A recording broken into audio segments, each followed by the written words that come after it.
देखिए, आप पढ़ेंगे क्लास 6 के चैप्टर जो 2 है, उसका जो अगला टॉपिक है आग की खोज। आग की खोज आखिर किस काल में हुई और कहाँ पे हुई? तो सबसे पहले आग की खोज का जो अवशेष मिलता है, वो कुरुनल गुफा में मिलता है। किस गुफा में? कुरुनल गुफा में राख के अवशेष मिले हुए हैं और इसका मतलब ये निकलता है कि उस वक़्त आरंभिक मानव ने आग जलाना स्टार्ट कर चुका था और वे आग का इस्तेमाल या तो प्रकाश के लिए करते होंगे या तो मांस भूनने के लिए या खतरनाक जानवरों को दूर भगाने के लिए। फिर यहाँ पे एक टॉपिक है नाम और तिथियाँ। नाम और तिथियाँ का मतलब है जो भी प्रागैतिहासिक काल है, हम अपने इतिहास को 3 पार्ट्स में बाँटे हुए प्रागैतिहासिक काल, अगैतिहासिक काल और ऐतिहासिक काल। तो इसमें से प्रागैतिहासिक काल जो है, प्रागैतिहासिक काल को भी जनरली हम 3 पार्ट्स में बाँटे हुए हैं। एक का नाम है पुरापाषाण काल, दूसरे का नाम है मध्यपाषाण काल और तीसरे का नाम है नवपाषाण काल। पुरापाषाण काल और मध्यपाषाण काल एंड नवपाषाण काल। पुरापाषाण काल का कालक्रम लगभग बहुत पुराना है। उसके बाद मध्यपाषाण काल एंड नवपाषाण काल। मध्यपाषाण काल को माइक्रोलिथ भी कहा जाता है क्योंकि इसमें छोटे-छोटे औजार थे और नवपाषाण काल थोड़ा-सा इससे विकसित पाषाण काल है और इन तीनों पाषाण कालों में जो मुख्य औजार था पत्थरों का था।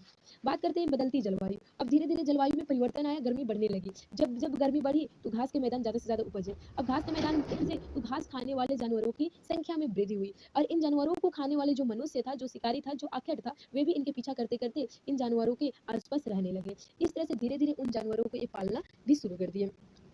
अगला है खेती और पशुपालन की शुरुआत। तो जो लोग इस उपमहाद्वीप पर रहते थे यानी भारत में रहते थे वे लोग क्या किए गेहूँ, जौ, धान प्राकृतिक रूप से उगे हुए देखे। जैसे ही प्राकृतिक रूप से उगे हुए गेहूँ, जौ, धान देखे, वे उसको बटोर कर खाने शुरू कर दिए और धीरे-धीरे वे जानने लगे कि ये अनाज कब निकल रहा है, कहाँ निकल रहा है, कैसे निकल रहा है और इन अनाजों के निकलने के समय को देखते हुए वे खुद इन अनाजों को उगाना शुरू कर दिए होंगे। इस तरह से वे क्या बन गए? कृषक बन गए। कृषक बन गए। जब उनके पास बहुत सारे चारा अनाज हो गए, तो वे जानवरों को अपनी ओर आकर्षित किए और धीरे-धीरे जानवरों को आकर्षित करके जानवरों को पालना शुरू कर दिए और इस तरह से वो आरंभिक मानव एक तरह से पशुपालक भी बन गए। इस तरह से हम बता पाए आपको कि आरंभिक मानव कैसे कृषक बना, कैसे पशुपालक बना, साथ में जलवायु में